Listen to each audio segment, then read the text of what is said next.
Bonsoir, bonjour. Ça dépend de là où vous êtes. Merci de participer à ces directs que je fais sur le code électoral, la coalition, sur les inscriptions sur les listes électorales, sur la problématique de l'action qu'il faut pour amener le régime de Yaoundé à faire adopter ce code électoral. Donc, je ne serai pas très long et je ne vais pas attendre que les uns et les autres se connectent. Donc, si vous êtes là, vous pouvez partager parce que j'ai des urgences, mais je tenais absolument à faire ce petit point pour que les uns et les autres comprennent quels sont les enjeux de ce qui est en train d'être engagé. Nous avons appris le 31 mars, non, c'était le 1er avril que nous avons l'information. Nous avons appris donc le 31 mars des leaders des principaux partis d'opposition du Cameroun, à savoir le PSP, je crois, de Ekosso, je m'excuse si je n'ai pas le nom, le parti de M. Ekosso, le SIF, avec Joshua aussi, le mouvement patriotique avec Jean-Jacques Zipan, le MRC avec Maurice Kamto, l'UDC avec sa présidente Madame Ndamjoya, le PCRN de M. Kabla Libi, je ne sais pas, j'espère que je n'oublie pas un parti politique. Donc voilà. Et ils se sont réunis, l'objectif, ou alors l'objet, était qu'ils veulent s'entendre pour amener le gouvernement, le régime RDPC, à adopter un code électoral consensuel. Un code électoral consensuel. Pourquoi je parle de code électoral? Parce que quand on va collecter toutes les lois qui concourent au système électoral, on va aboutir à un code électoral consensuel. Donc le but, c'est d'aboutir à un code électoral consensuel. Nous avons un ensemble de lois, de textes de loi qui sont éparses, qui font partie de ce qu'on appelle le système électoral. C'est-à-dire que c'est un ensemble de lois, ce qui organise, il y a d'abord la Constitution qui parle des élections. Vous allez voir la loi sur le Conseil constitutionnel qui parle des élections. Vous allez voir qu'il y a des textes particuliers qui parlent des élections. Donc tout ça fait partie de ce qu'on appelle le système électoral. Mais l'objectif, c'est d'obtenir un code électoral consensuel. Vous comprenez? Parce que le code électoral, dans d'autres pays, on l'appelle le code général des élections. Donc voilà l'objectif.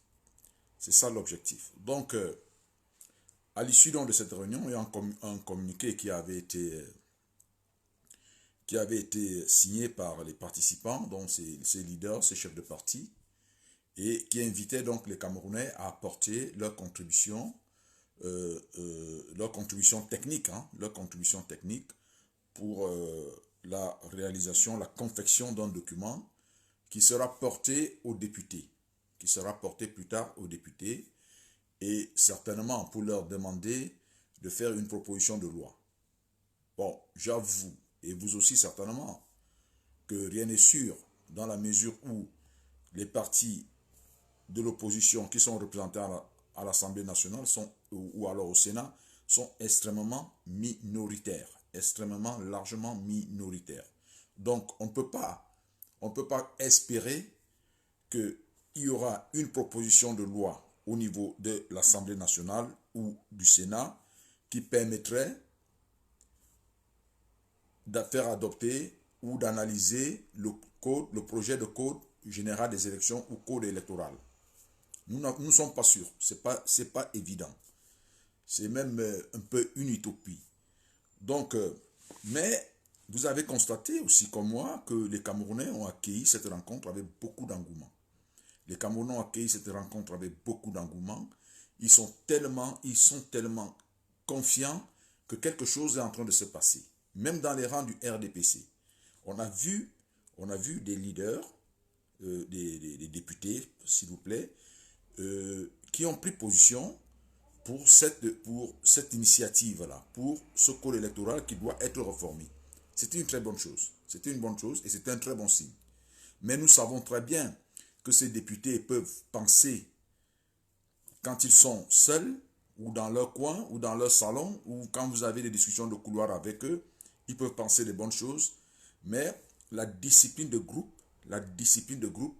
peut les amener, ou alors les amènera à suivre les instructions qui viendront de leur hiérarchie, qui n'est autre que Etoudi, c'est-à-dire Paul Biya. Paul Biya, c'est secrétaire général, le directeur de cabinet civil et tout ce que vous imaginez, qui vont donc donner des instructions aux députés et les députés du RDPC vont s'aligner. Vous savez, le RDPC tient tous ses députés. Le RDPC tient tous ses députés. Il n'y a pas un sénateur, il n'y a pas un... Bref, tous les parlementaires. Il n'y a ni un député, ni un parlement, ni un sénateur du RDPC qui n'est pas tenu par ce parti. Ce sont des gens qui ont soit travaillé avec eux, qui ont des petits dossiers sombres. Ce sont des gens parfois qui ne tiennent pas très bien parce que voilà, ils gagnent peut-être des petits marchés dans des ministères. Donc il y a tellement, on les tient tous et ils sont obligés de marcher. Donc on se pose donc la question, quelle sera donc la finalité de cette coalition? Quelle sera la finalité de cette coalition? Arrivera-t-on enfin à obtenir un projet, une proposition de loi? Dans mes analyses, je suis un peu pessimiste. On peut, si vous entendez qu'il y a une proposition de loi qui est adoptée au niveau de l'Assemblée, ça veut dire que c'est tout simplement une entourloupe. Ça veut dire quoi? Je vais m'expliquer. Écoutez-moi attentivement. Ça veut dire que le régime veut modifier le code électoral. Et ils ne veulent pas le modifier pour permettre la transparence électorale. Ils veulent certainement encore le falsifier, le frauder, pour permettre une succession au choix du souverain Paul Biya, le moment venu. Parce que tout ce qu'il y a là, tout ce qui se passe là, ce n'est pas les députations ou les municipales qui sont importantes. Le nœud du problème, le problème essentiel, c'est l'élection, comment gérer la succession de Paul Biya, comment permettre à un Paul Biya ou membre de son système à accéder au pouvoir. Donc, si le texte, on voit subitement les députés du Cameroun et les sénateurs se mettre d'accord pour dire que oui, il faut une proposition de loi. On fait une proposition de loi. Ça veut dire que celui qui est le marionnettiste, donc celui qui travaille par derrière, qui est aux manettes là, ce sera tout simplement le palais d'Etoudi. Bon, RDPC, quand je dis RDPC, c'est le palais d'Etoudi en fait. Donc le palais d'Etoudi qui sera aux manettes, qui sera la manœuvre, en train de manipuler tout simplement les députés pour que le moment venu, quand le texte sera donc à l'Assemblée, ils diront que non, en réalité, ce n'est pas de notre initiative, ce sont les députés, c'est l'opposition d'ailleurs qui a commencé, les députés ont accepté, ils ont modifié le code électoral comme ils ont voulu bien le modifier. Donc ça ne nous regarde pas. Et là, je suis en train de voir cette proposition de loi qui va aboutir, cette proposition de loi, moi je le sens comme ça va aboutir à l'élimination de certains candidats, surtout des candidats qui gênent. Donc cette proposition de loi va aboutir à un code électoral qui sera une proposition de loi des députés sur initiative de l'opposition, mais qui va aboutir à l'élimination systématique de certaines personnes qu'on ne voudrait pas voir lors de la présidentielle qui peut arriver à tout moment. Elle peut arriver à tout moment, cette présidentielle. Donc, soyons prudents, mais ce qui est important, et là où nous avons gagné, c'est au niveau de l'accueil des populations. Les populations camerounaises sont tellement, je dis bien tellement, motivées du simple fait qu'elles ont entendu parler de ce code électoral. Que ce soit dans le RDPC, que ce soit dans les partis d'opposition, les Camerounais sont motivés. Et tout leader politique, tout leader de parti politique, s'il vous plaît, qui va essayer de torpiller cette initiative sera honni et vomi. Donc, beaucoup de leaders politiques, des personnes qui pourront prendre des positions, des personnes de la société civile, qui pourraient prendre des positions contre l'adoption de ce code électoral, vous allez constater, seront des personnes honnies, vomies par le peuple. Parce que le peuple camerounais vient de démontrer qu'il veut ce code électoral.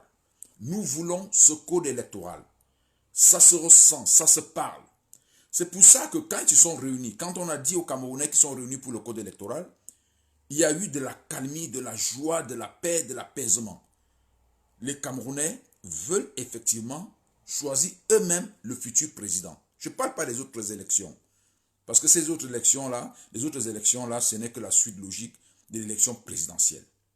Donc tout se joue au niveau de la présidentielle qui peut arriver à tout moment. Et tout ce que cette agitation que nous voyons aujourd'hui dans les rangs du RDPC, par des sorties de M. Jacques Famindongo, ce n'est que, je vais dire, il fait du cinéma, en réalité. Il fait du cinéma. Il sait très bien, il va donner l'impression que eux, au niveau du RDPC, au niveau du régime, je préfère le terme régime, au niveau du régime, eux, ils se sont opposés à la réforme consensuelle du code électoral. Mais ils vont passer par cette brèche qui a été ouverte là par l'opposition pour faire une proposition de loi, de code électoral, et qui vont essayer de la ranger, de la mettre au goût, ou alors de la formater, cette réforme, ou alors ce code électoral, de dessiner le président robot qu'ils veulent. Vous voyez? Donc, c'est-à-dire, ils vont prendre ce code électoral, ils vont fabriquer le candidat, la personne qu'ils veulent. C'est-à-dire quoi? Ils peuvent décider de prendre des mesures au niveau de l'âge. Ils peuvent décider que, bon, voilà, pour être candidat à l'élection présidentielle, il faut avoir au plus 65 ans, ou 66 ans, ou 70 ans à la date de l'élection. Voilà, ils programment comme ça fait qu'ils vont éliminer tous les éventuels candidats qui peuvent avoir cet âge-là au moment de l'élection programmée. Voilà. Ils le font. Ils peuvent mettre des conditions. Vous savez, ils travaillent. C'est leur travail. C'est-à-dire qu'ils peuvent manipuler, ils peuvent changer, ils poussent des pions et ils vous sortent un code électoral. On dit non, bon, allons aux élections. Ils savent que dès cet instant-là, ceux qui iront aux élections ne pourront pas battre leur candidat. Voyez-vous, c'est ça. Et d'autre part, relativement à la question anglophone, dans le plan de succession, parce que moi je parle de succession, la succession qui est ouverte, la succession de Paul Biya, dans le plan de succession, ils ne veulent pas des élections dans le nord-ouest et le sud-ouest, parce que c'est des régions qui sont hostiles au RDPC. Quels que soient les quelques résultats qu'on peut voir de temps en temps, ces personnes, c'est-à-dire que ces compatriotes du nord-ouest et du sud-ouest, n'ont jamais adhéré au RDPC. Ils ont toujours été dans le SIF, même si le RDPC, comme je disais, a eu quelques victoires. Mais dans leur cœur, le cœur bat pour un parti d'opposition qui était le SIF. Même si aujourd'hui le SIF est en lambeau, ça ne veut pas dire pour autant qu'ils aiment déjà le RDPC. Ils n'aiment pas le RDPC, des gens du nord-ouest et du sud-ouest. Donc ils se disent que on va réorganiser la même élection que 2018. On a des candidats francophones, les élections se passent dans les régions francophones. Bon, alors on va gérer le nord-ouest et le sud-ouest. Comme ils sont en train de gérer actuellement. Ça fait depuis 3 ans que M. Paul Biya a été déclaré vainqueur par le Conseil constitutionnel. Mais nous voyons très bien qu'il ne se dérange pas. Il se sent président, il s'en fout qu'on dise qu'il n'est pas légitime dans le nord-ouest et le sud-ouest, puisqu'il n'y a pas eu des élections là-bas. Vous voyez? Il n'y a pas eu d'élections là-bas. Donc, ils vont organiser leurs élections dans les régions francophones. Ils vont maîtriser tout ce qui se passe comme politique au niveau des régions francophones. Ouais, c'est très facile pour eux. Je prends le cas du Grand Nord. Beaucoup de Camerounais ne savent pas qu'au Grand Nord, ce sont les Lamidos qui font les élections. Ce sont les Lamidos qui font des élections. Et nous savons très bien que la plupart de ces Lamidos sont dans le RDPC et aussi que ces Lamidos sont aussi tenus par le régime. Il y a ceux qui ont reçu des cadeaux, il y a ceux qui ont reçu des financements, il y a certains qui sont tellement bien traités qui ne pourraient pas accepter de recevoir le RDPC ou M. Paul Biya qui viendra leur demander un certain service. Donc au niveau du Nord, ils sont convaincus qu'ils vont maîtriser. Ils sont convaincus au niveau du Nord parce que là-bas, ce sont les Lamidos. Et là, ça rejoint dans la question de l'importance du code électoral. Le code électoral qui sera adopté, qui doit être adopté, devra régler la question des élections dans le Grand Nord. Les élections dans le Grand Nord, ce sont des Lamidos. Vous savez, là-bas, quand on dit à un villageois que si tu ne votes pas ou tu ne suis pas les ordres du Lamido, on va te chasser du village. Mais qu'est-ce qu'il fait? Il est obligé, il vote, il vient montrer les bulletins de vote des partis d'opposition pour démontrer qu'il a voté le candidat ou il a voté le RDPC. C'est comme ça que ça se passe là-bas.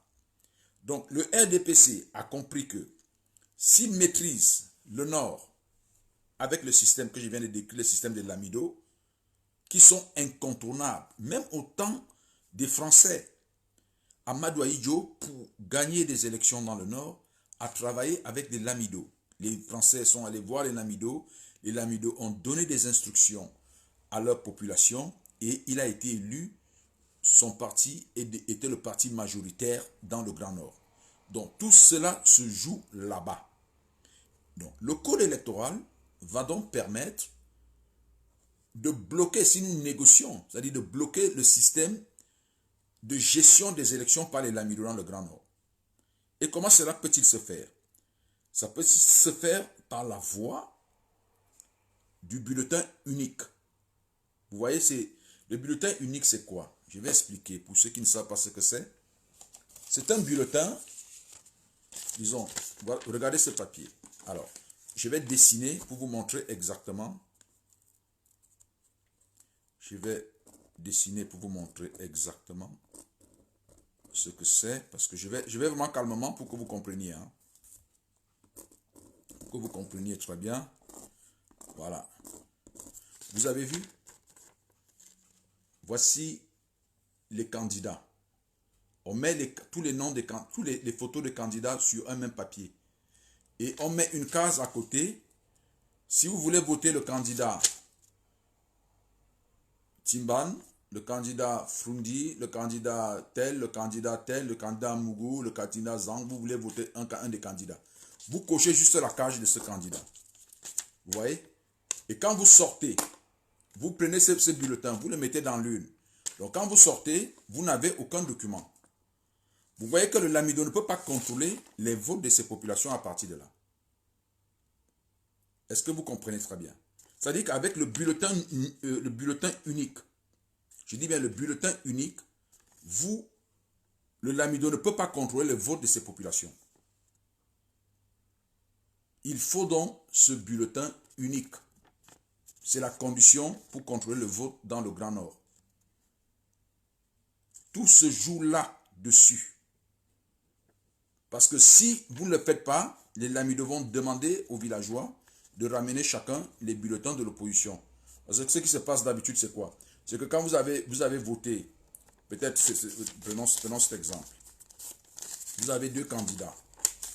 Il faut bien comprendre ces choses-là. Vous avez deux candidats. Quand vous votez ce candidat, le candidat A, vous votez le candidat A. Il y a le candidat B. Vous avez deux bulletins de vote. Il y a le candidat A, le voici. Vous le votez, vous mettez son bulletin dans l'urne. Et quand vous sortez, vous avez le bulletin du candidat B. Vous l'avez. Et le Lamido vous attend dehors ou c'est Chinda. On les appelle souvent les Daou, ils ont une expression là. Ils sont là dehors. Il a sa milice qui vous attend dehors en disant présente le bulletin du candidat de l'opposition. Dès que tu présentes le bulletin, il dit ok, va, rentre chez toi. Mais celui qui va tenter de présenter le bulletin du RDPC, celui-là, on va le chasser du village. C'est pour ça qu'il faut un bulletin unique. C'est-à-dire, on met les photos de tout le monde sur un seul papier. La personne coche dans l'isoloir. Même si elle ne sait pas lire, elle va voir la photo. On lui dit simplement que si tu veux voter Timban, par exemple, tu coches seulement là. Tu mets un signe là sur Timban. Et tu prends cela et tu vas mettre dans l'urne. Quand il sort, on ne sait pas qui il a voté. Vous voyez donc que c'est fondamental d'avoir cette réforme du code électoral. C'est essentiel. Je dis c'est essentiel. On ne peut pas faire autrement si on veut éviter une élection comme d'habitude. C'est-à-dire des élections où les lamidos font toutes les élections dans le Grand Nord. C'est pour ça que le RDPC peut laisser les populations gagner, laisser l'opposition gagner à Yaoundé et à Douala, ça ne les dérange pas.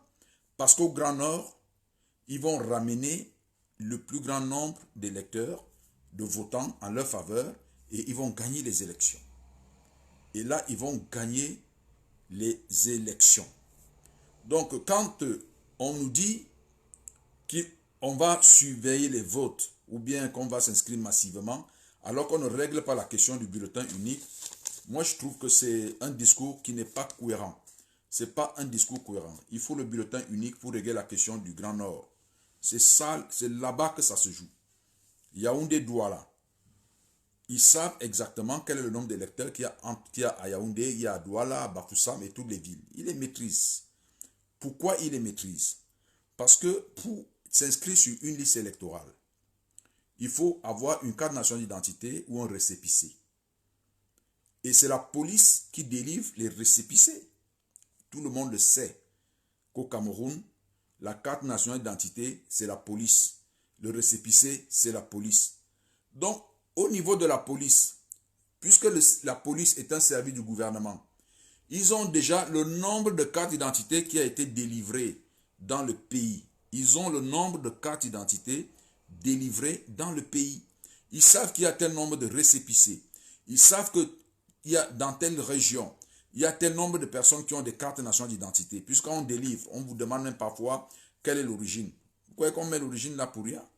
Donc ils savent très bien d'où vous venez, où vous habitez. Donc ils ont déjà tout le schéma tactique, tout le schéma des élections. Ils maîtrisent déjà quel est le nombre réel de potentiels électeurs au niveau de Douala ou de Yaoundé. Et avec ça, ils font leur calcul. Ils font leur calcul, ils vont gonfler dans le nord, ils reviennent avec des résultats là-bas et ils sont déclarés vainqueurs. Voilà ce qui se passe. Donc, ça se joue avec le bulletin unique, ça c'est quand nous sommes les jours des élections, et au niveau des inscriptions sur les listes électorales. La seule condition, ce que nous devons demander pour éviter le contrôle des votes à partir de la police, vous voyez, il faut qu'on enlève la condition de la carte nationale d'identité. La condition de la carte nationale d'identité, parce que c'est à partir de là qu'on maîtrise le nombre d'électeurs. C'est à partir de là qu'ils font la géographie électorale. Qu'est-ce qu'on devrait donc faire? On devrait tout simplement aller auprès de l'ECAM avec nos actes de naissance. Vous allez avec votre acte de naissance et l'ECAM vous inscrit directement. Acte de naissance, vous êtes inscrit directement. Ça fait qu'ils ne peuvent pas contrôler au niveau de la police. Ils ne peuvent pas abonner les statistiques au niveau de la police. Ils ne peuvent pas bloquer les inscriptions dans certaines régions au niveau de la police en bloquant par exemple la délivrance des cartes nationales d'identité et des récépissés. Vous voyez? Donc si on maîtrise les conditions d'inscription sur les listes électorales et que nous les conditionnons tout simplement à l'acte d'état civil, ils ne pourront plus contrôler le nombre d'électeurs. Donc les gens iront s'inscrire avec leurs actes de naissance et ils auront leur carte d'électeur. Alors, dire que il faut aller s'inscrire massivement sur les listes électorales alors qu'il y a ce blocage de la carte nationale d'identité et du récépissé au niveau de la police n'est pas du tout pertinent. C'est pas du tout pertinent. Ça ne fonctionne pas comme ça. C'est au niveau de la police qui maîtrise. Quand vous entendez qu'on bloque, on ne délivrait pas les cartes nationales d'identité, même les récépissés, c'était très compliqué. Moi, j'étais à Yaoundé. Je voulais me faire délivrer une carte nationale d'identité. Je suis allé dans un centre d'identification dans mon quartier. Et je suis arrivé là-bas, il était 9 heures. Il y avait un monde fou. Et quelqu'un m'a reconnu, une personne qui me voit sur Internet, elle m'a dit, mais maître, vous arrivez ici à quelle heure? Ici pour espérer être reçu dans le bureau d'identification où on vous prend des empreintes, il faut être là à 4 heures du matin. Vous voyez? Donc, ils font tout pour lambiner, pour empêcher au maximum de personnes de s'inscrire sur les listes électorales. Donc, ils vont commencer par jour. Il y a peut-être 3000 personnes qui veulent se faire délivrer les récépissés de carte nationale d'identité. Et par jour, ils vont délivrer à 10 personnes ou 20 personnes. Et parfois, il faut donner un peu d'argent. Donc, demandez aux gens d'aller s'inscrire massivement alors que la question de la carte nationale d'identité n'est pas réglée. Vous voyez, donc, et ce régime n'acceptera jamais de délivrer, même si aujourd'hui on est en train de remettre des récépissés aux gens, ou bien des cartes nationales, mais tout ça est contrôlé. Tout ça est contrôlé. C'est parce que là, il n'y a pas des élections en vue. Mais s'il y a des élections en vue, ils vont bloquer ça, ils vont bloquer ils vont bloquer le mécanisme. Donc, ce qu'il y a lieu de faire, c'est que nous devons demander que l'inscription sur les listes électorales soit faite sur la base de l'acte de naissance. Vous allez avec votre acte de naissance au niveau de l'ECAM, du bureau de l'ECAM. On vous inscrit sur la liste électorale, sur la base de votre acte de naissance. Parce que l'acte de naissance est plus authentique que la carte nationale d'identité. En droit camerounais, l'acte de naissance est plus authentique. Je dis bien, est un acte authentique parce que c'est fait par un officier ministériel. Ça a plus de valeur en droit. Ça a plus de valeur en droit que la carte nationale d'identité. Parce que l'officier d'état civil, il prête serment et pour attaquer son acte, il faut faire ce qu'on appelle la procédure d'inscription en faux. Et c'est une procédure qui se passe devant le juge. Donc on ne conteste pas un acte de naissance. Or, la police peut décider d'annuler votre carte nationale d'identité. On peut la saisir, on peut faire d'elle ce qu'on veut. Ce n'est qu'un document qui vous permet d'être identifié dans le territoire, mais ça ne vous confère pas le statut de citoyen. Hein, vous voyez, ce n'est pas la carte nationale d'identité, c'est l'acte de naissance. D'ailleurs, vous avez vu, pour vous faire délivrer un acte de naissance, on vous demande un certificat de nationalité qui est établi sur la base de l'acte de naissance et non sur la base de votre ancienne carte nationale d'identité. Donc, c'est très important. Donc, c'est avec l'acte de naissance qu'on devrait s'inscrire. Donc, voilà. Et au niveau du Nord, il y a un autre problème là-bas, c'est que la plupart des personnes, des enfants, des jeunes là-bas n'ont pas d'acte de naissance. Donc, il faudrait qu'on trouve un autre mécanisme qui permette à ces jeunes-là de s'inscrire aussi sur les listes électorales, même quand ils n'ont pas d'acte de naissance. On peut procéder par les témoignages, il y a des mécanismes qui peuvent être mis en place, mais que ce ne soit pas avec la carte nationale d'identité. Déjà, avec la carte nationale d'identité, on peut fabriquer facilement des cartes nationales d'identité au niveau de la police et faire voter des étrangers. Dans d'autres pays, ça s'est vu. Ça s'est vu. Aussi, dans le cadre de la réforme du code électoral, on devrait voir aussi la question de la biométrie. La biométrie, c'est quoi? C'est ce système qui permet qu'on vous identifie, par exemple, avec vos empreintes, avec l'iris de votre œil, lorsque vous allez voter. C'est-à-dire que vous arrivez dans un bureau de vote, vous apposez tout simplement votre empreinte sur un petit écran portatif qu'on trouve dans tous les bureaux de vote. Dès que vous posez votre main, alors vos empreintes sont reconnues immédiatement et votre nom sort et on dit que vous avez voté. Ça, on peut le faire. Le Japon a promis ça. C'est ce qui se passe dans beaucoup de pays. Mais au Cameroun, ils ne veulent pas cela. Ils ne veulent pas ça parce qu'ils veulent continuer à frauder, à faire voter une personne plusieurs fois. Hein. Une personne peut voter plusieurs fois. Or, avec l'empreinte, si vous avez voté, par exemple, à 100 Mélima, à 9 heures, tous les bureaux de vote du Cameroun, il y a une centrale qui a déjà vos empreintes. Ça signale là-bas que vous avez voté. Vous avez souvent vu quand il y a eu des élections aux États-Unis, il y avait des compteurs qui faisaient défiler les noms. Vous voyez, ça faisait défiler des numéros, le nombre de votants, le nombre d'électeurs. Donc c'est automatique. Il y a une centrale où tout cela est enregistré. Dès que vous votez à 100 millimètres, tac, ça enregistre. Ça enregistre au fur et à mesure. Ça enregistre au fur et à mesure. Donc si vous avez voté à 9 heures à 100 millimètres dans un bureau de vote quelconque, vous ne pouvez pas aller dans un autre bureau de vote parce que vos empreintes seront reconnues. On parlera de double vote tout de suite. Donc ça ne passera pas. Ça va signaler rouge. Même si vous allez en Balmayo, même si vous allez à Yaoundé, avant 15 heures, vous ne pouvez pas voter là-bas. Ça va signaler rouge parce qu'on vous a déjà identifié. Vos empreintes ont été reconnues. C'est ça la biométrie. Il n'y a pas ça au Cameroun. On vous raconte des histoires, on dit qu'il y a une biométrie. Il n'y a pas de biométrie au Cameroun. La véritable biométrie, c'est celle-là. Et on peut le faire. Il y a des pays qui veulent nous donner ça gratuitement. Le Japon a promis ça au Cameroun gratuitement. Mais nous ne voulons pas cela. Nous ne voulons pas cela. Or, avec le code électoral, on peut imposer la biométrie. Vous savez, prenez le cas d'un pays comme la Côte d'Ivoire. Tout l'enjeu des élections au niveau de la Côte d'Ivoire, l'enjeu des élections, c'est l'inscription sur les listes électorales. C'est l'inscription sur les listes électorales. Parce que la fraude commence là. C'est l'inscription sur les listes électorales. Si vous n'avez pas sécurisé dans le code électoral l'inscription sur les listes électorales, vous êtes en train de faire faux jeu. Ça veut dire que vous ne savez pas de quoi vous parlez. Vous ne savez pas de quoi vous parlez.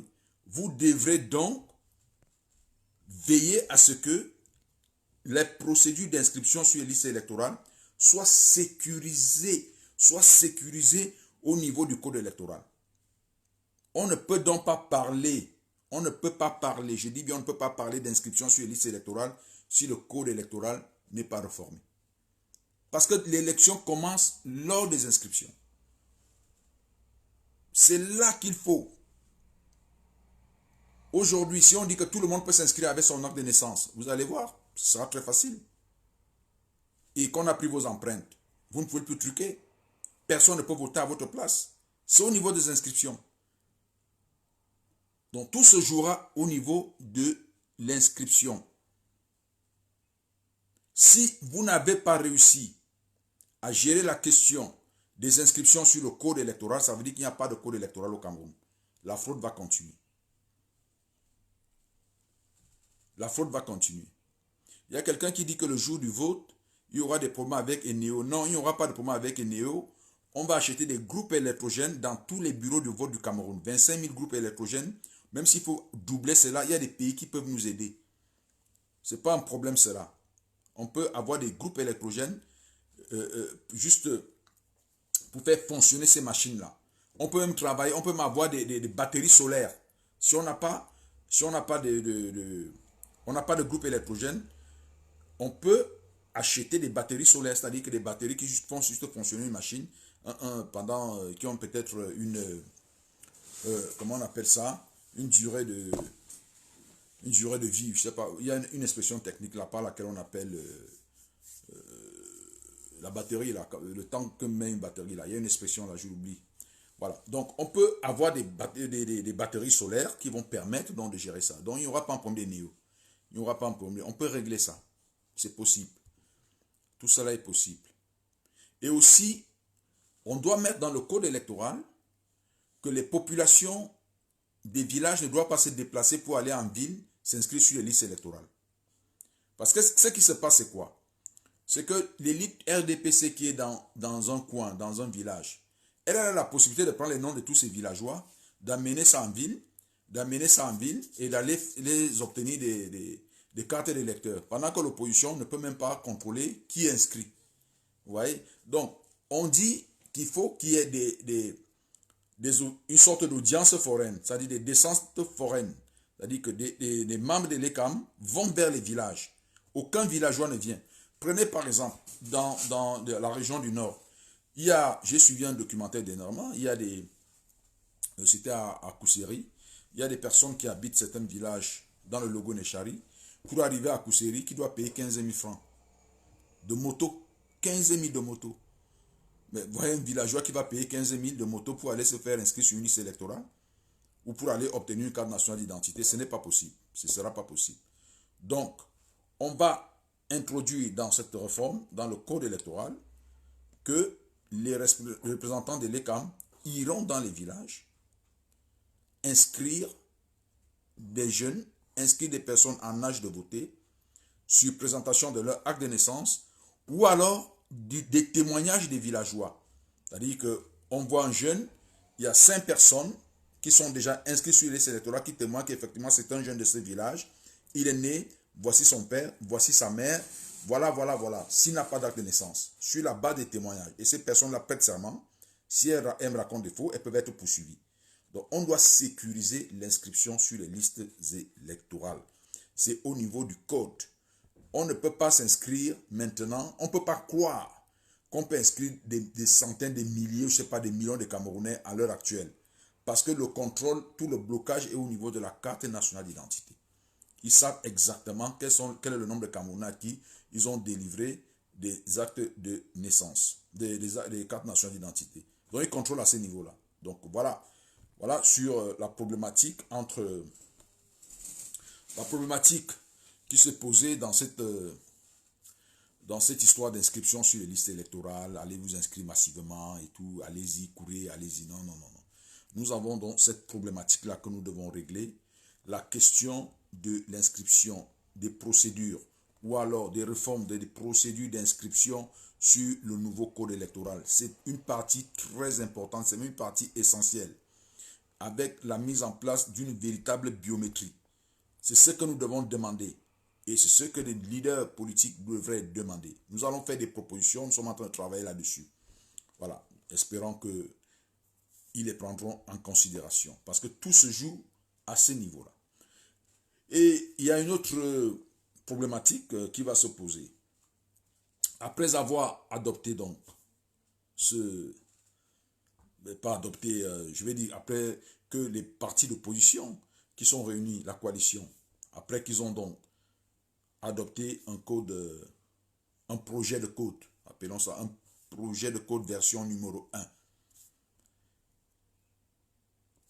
et qu'ils veulent le présenter aux députés, et si les députés refusaient, ou alors s'ils acceptaient, mais qu'ils essaient de l'amender à leur manière, comme je l'ai expliqué au début de mon propos. Alors, qu'est-ce qu'il faut faire?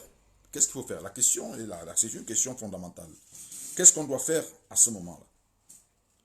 Comment amener le régime à faire adopter un code électoral consensuel, véritablement consensuel, qui garantisse la transparence, qui garantisse la crédibilité et la justesse des élections. Alors, qu'est-ce qu'il faut faire à ce moment-là? Moi, je préconise plutôt qu'il y ait une mobilisation au niveau international. Je vois mal les Camerounais en train de se lever pour demander le code électoral. Je vois très mal parce qu'on a essayé, on a parlé, on a dit des choses, on n'a pas vu une mobilisation. Moi, je pense que ça doit se passer au niveau international. Il faut qu'il y ait une diplomatie très forte de l'opposition, de la société civile et de la diaspora camerounaise.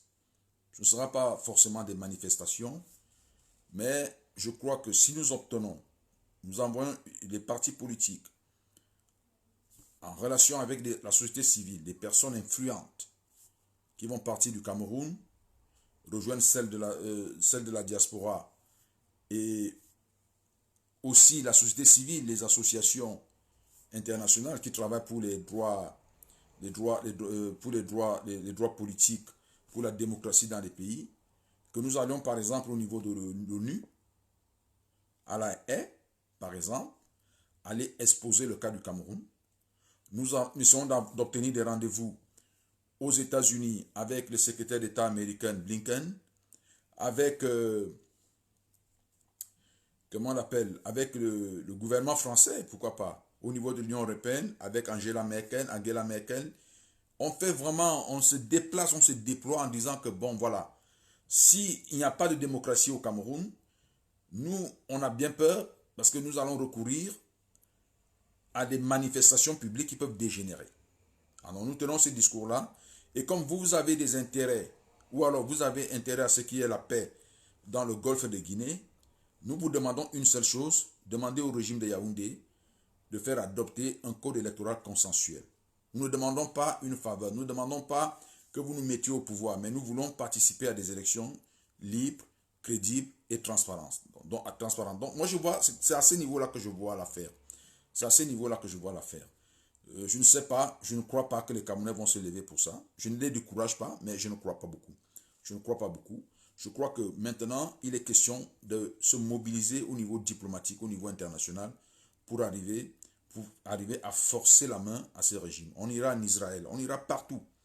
Partout, on ira parler. Si il y a cette orientation-là, diplomatique, comme ça se faisait au temps de l'UPC, vous avez appris que Oumiobe était à l'ONU, c'est vrai qu'on était sous tutelle, mais le Cameroun est membre de l'ONU. Donc on peut aller à l'Union européenne, au Parlement européen, on voit des chefs de partis politiques, une délégation qui vient du Cameroun, une délégation de la diaspora, des sociétés civiles, des organisations et associations qui s'occupent des droits politiques et démocratiques dans le monde, qui sont associés pour demander la démocratie au Cameroun. Moi, je crois que le régime de Yaoundé va fléchir et nous obtiendrons ce code électoral. Voilà, chers amis, chers compatriotes, les quelques éléments que je voulais apporter pour clarifier la situation, pour donner des pistes aussi, des réflexions, et surtout pour avertir, sensibiliser. Et sensibiliser, parce que j'ai comme l'impression que beaucoup n'arrivent pas à bien comprendre ce qui est en train de se jouer. On lit des personnes qui font des sorties, il y a des interventions, il y a d'autres qui sont dans l'impasse. Donc nous disons que c'est une affaire voulue par le peuple camerounais. Et tout leader de parti politique qui ne va pas marcher dans cette logique-là, il sera honni et vomi. Ça, c'est sûr et certain. Voilà. Voilà donc ce que j'avais à dire. Je vous remercie pour l'écoute.